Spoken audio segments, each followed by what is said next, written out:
So ಸ್ನೇಹಿತರೆ, ಮುಖ್ಯವಾಗಿ ನಮ್ಮ ಒಂದು ಕೊಲೆಸ್ಟ್ರಾಲ್ ಮಾತ್ರೆಗೂ ಮಂಡಿ ನೋವು ಡೈರೆಕ್ಟ್ ಕನೆಕ್ಷನ್ ಇರುತ್ತೆ.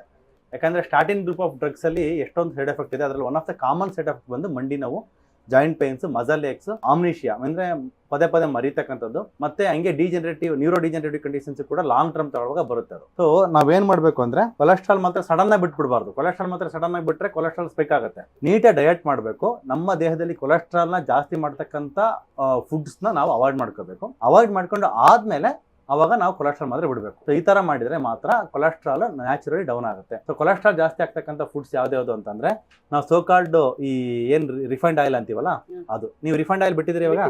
ಮುಂಚೆ ಯಾವ್ದು ಯೂಸ್ ಮಾಡ್ತಿದ್ರಿ ರಿಫೈಂಡ್ ಆಯಿಲು? ಸನ್ಫ್ಲವರ್. ಇವಾಗ ಕರೆಕ್ಟ್. ಸೊ ಕೊಬ್ಬರಿ ಎಣ್ಣೆ ತಗೊಂಡ್ರೆ ಕೊಲೆಸ್ಟ್ರಾಲ್ ಬರುತ್ತೆ ಅಂತಾರೆ. ಬಟ್ ಕೊಬ್ಬರಿ ಎಣ್ಣೆ ತಗೊಂಡ್ರೆ ಕೊಲೆಸ್ಟ್ರಾಲ್ ಬರೋದಿದ್ರೆ ಮೇಡಮ್ಗೆ ಕೊಲೆಸ್ಟ್ರಾಲ್ ಮಾತ್ರ ನಿಲ್ಲಿಸಿದ್ರು ಕೂಡ ಕೊಲೆಸ್ಟ್ರಾಲ್ ಬಂದಿಲ್ಲ ಇವತ್ತು ಬ್ಲಡ್ ರಿಪೋರ್ಟಲ್ಲಿ. ಓಕೆನಾ? ಸೊ ಅದೊಂದು. ಆಮೇಲೆ ಮುಖ್ಯವಾಗಿ ಇನ್ನೊಂದು ಬಂದು ಶುಗರ್ಗೂ ಕೊಲೆಸ್ಟ್ರಾಲ್ಗೂ ಅವಿನಾಭಾವ ಸಂಬಂಧ. ಶುಗರು ನಾವು ಯಾವಾಗ ಶುಗರು ಜಾಸ್ತಿ ಇಂಟೇಕ್ ಮಾಡ್ತೀವಿ ಹೊರಗಡೆ ಇರ್ತಕ್ಕಂಥ ಫುಡ್ಡಲ್ಲಿ, ಫ್ರಕ್ಟೋಸ್ ಕಂಟೆಂಟ್ ಅದಲ್ಲ, ಅವು ನ್ಯಾಚುರಲಿ ಕೊಲೆಸ್ಟ್ರಾಲ್ ರೈಸ್ ಆಗುತ್ತೆ. ಕೊಲೆಸ್ಟ್ರಾಲ್ ಅಂದರೆ ಟ್ರೈಗ್ಲಿಸರೈಡ್ಸ್. ಅದು ಇವಾಗ ನೀವು ಅದೆಲ್ಲ ಬಿಟ್ಟಿದ್ದೀರಾ? ಸಕ್ಕರೆ, ಬೆಲ್ಲ ಕಂಪ್ಲೀಟಾಗಿ ಬಿಟ್ಟಿದ್ದೀರಾ? ಮತ್ತು ಹಾಲಿಗೂ ಅದು ಅವಾಯ್ಡ್ ಆಗುತ್ತೆ. ಹಾಲಿಗೂ. ಸೊ ಕೊಲೆಸ್ಟ್ರಾಲ್ ಮಾತ್ರ ಅವಾಯ್ಡ್ ಆಯಿತು. ಸೊ ಥೈರಾಯ್ಡ್ ಇಂಪ್ರೂವ್ಮೆಂಟ್ ಮಾಡೋಕ್ಕೆ ಅವ್ರಿಗೆ ಅಯೋಡಿನ್ ಡ್ರಾಪ್ಸ್ ಕೊಡ್ತೀವಿ. ಏನಾಗುತ್ತೆ, ಇವರು ಇರೋದು ಬೆಂಗಳೂರಲ್ಲಿ.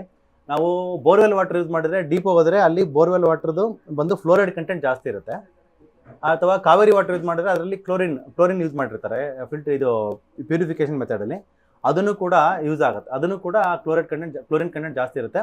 ಎರಡೂ ಕೂಡ ಥೈರಾಯ್ಡ್ಗೆ ಡೇಂಜರ್. ಫ್ಲೋರೈಡ್ ಕಂಟೆಂಟ್ ಪ್ಲಸ್ ಹಂಗಾರೆ ಏನು ಮಾಡ್ಬೇಕಂತಂದ್ರೆ ಇವರಿಗೆ, ಸೊ ನಾವೇನು ಮಾಡಿದ್ವಿ, ಅಯೋಡಿನ್ ಡ್ರಾಪ್ಸ್ ಅಷ್ಟೇ ಕೊಟ್ಟಿದ್ವಿ ಸಪ್ಲಿಮೆಂಟ್ ಆಗಿ. ಅಯೋಡಿನ್ ಡ್ರಾಪ್ಸ್ ಏನು ಮಾಡುತ್ತೆ, ಎರಡರಿಂದ ಆಗ್ತಕ್ಕಂಥ ಒಂದು ರೆಸೆಪ್ಟರ್ಸ್ ಡಿಫಿಷಿಯನ್ಸಿನ ಇದು ಅವಾಯ್ಡ್ ಮಾಡುತ್ತೆ. ಅಯೋಡಿನ್ ರೆಸೆಪ್ಟರ್ ಡಿಫಿಷಿಯನ್ಸಿ ಅವಾಯ್ಡ್ ಮಾಡಿಬಿಟ್ಟು ಮೆಟಬಾಲಿಕ್ ಹೈಪೋಥೈರಾಯ್ಡಿಸಮ್ ಏನು ಕಾಣಿಸ್ಕೊಂತ ಇತ್ತು ಅದು ಅವಾಯ್ಡ್ ಆಗಿದೆ ಮುಖ್ಯವಾಗಿ.